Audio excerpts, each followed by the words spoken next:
সবাইকে জানাই শুভ সকাল। তো আজকের দিনটি ছিল তুলসী পূজন দিবস। তো আর তার মধ্যে ছিল বৃহস্পতিবার। তো আমি সকাল সকাল ঘুম থেকে উঠে পড়েছিলাম, স্নান ধান সেরে তারপরে ছাদে চলে এসেছি পুজো করবার জন্য।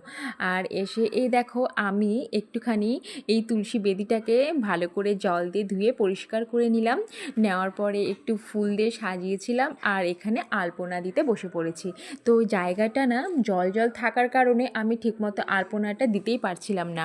আর এমনিতেও আমরা প্রত্যেকেই প্রতিদিনই আমরা তুলসী বেদিকে ভালোভাবে জল দিয়ে ধুয়ে দিই, তারপর সেখানে ফুল ও জল দিই আর ধূপকাঠি জ্বালাই, সেটা আমরা প্রত্যেকেই করি। তবুও আজকে যেহেতু তুলসী পূজন দিবস ছিল, তাই ওই একটুখানি আলপনা দিয়েছিলাম। আর তার মধ্যে ছিল আজকে 25শে ডিসেম্বর। সবাইকে জানাই হ্যাপি ক্রিসমাস ডে। আর এই দেখো এখানে কেক আনা হয়েছে। আসলে আমি কালকে রাতে ছেলে মেয়েদের বলেছিলাম যে তোরা তাড়াতাড়ি ঘুমিয়ে পড়, তো সান্টা ক্লজ আসবে, এসে তোদেরকে রাতে গিফট দিয়ে যাবে। তো ওরা ঘুম থেকে উঠে আমার কাছে জেদ হলো যে কই সান্টা ক্লজ ওদের কই গিফট দিয়েছে। তো আমি ওদের বাবাকে আগে থেকে বলে রেখেছিলাম কেক আনার কথা। তো এই দেখো এই যে কেকটা পেয়ে ওরা যে কত খুশি হয়েছে, তো তোমরা দেখো ছাদে দেখে বুঝতেই পারছো ওরা কতটা নাচানাচি করছিল।